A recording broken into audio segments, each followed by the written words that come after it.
Ranger is a vehicle that's constantly evolving and changing. It started off as a compact, but it graduated into a mid-size pickup truck. And more recently, they've changed up even more.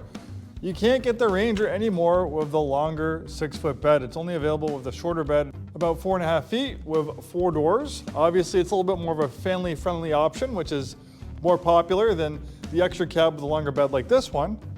So unfortunately, if you're in the market for a Ranger and you want the extra cab with a longer bed, you're gonna have to look in the pre-owned market. But this nice example with only 23,000 miles is almost as good as new, as good as used, I guess, in really nice shape. Hi, this is Joe from Way Scarff Ford Isuzu, and today we're going to talk about this 2023 Ranger XLT. Let's dive in. The Ranger features nice, handsome styling. More recently, they offer a optional V6 in the Ranger, but early on in this particular generation, there was only one available engine, and it's really the only one you need. It's a 2.3-liter turbocharged 4-cylinder engine, popping out about 270 horsepower. Plenty of power, not a big vehicle. This thing moves along really nicely.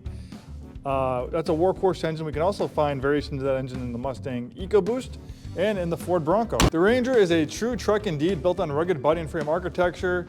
You have lots of ground clearance for venturing off-road. The compact Maverick, which replaced the Ranger, which previously was a compact vehicle, is built on unibody architecture, which is good in a lot of ways, but when you want to do truck stuff like towing, hauling, and going off-road, nothing beats the ruggedness and durability of body and frame truck-based construction.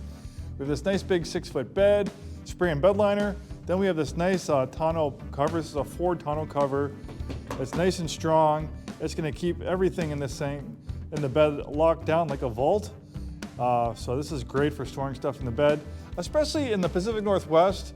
Not only are we worried about theft, but it's going to get wet and damp and exposed to the elements in the bed.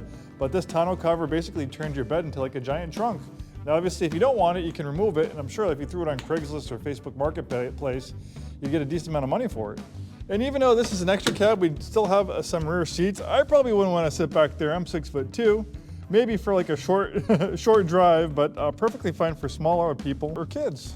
Looks can be deceiving. This Ranger is actually a two-wheel drive one, even though on the outside you can't really tell the difference. Right here in the Pacific Northwest, we don't really have that much lowland snow, so if you don't go off-road, you don't drive in the snow, a Ranger like this would be a great proposition because it's going to be a lower price point, probably $2,000 to $3,000 cheaper than a comparable four-wheel drive. You get a little bit better fuel efficiency without the weight and drag of a four-wheel drive system.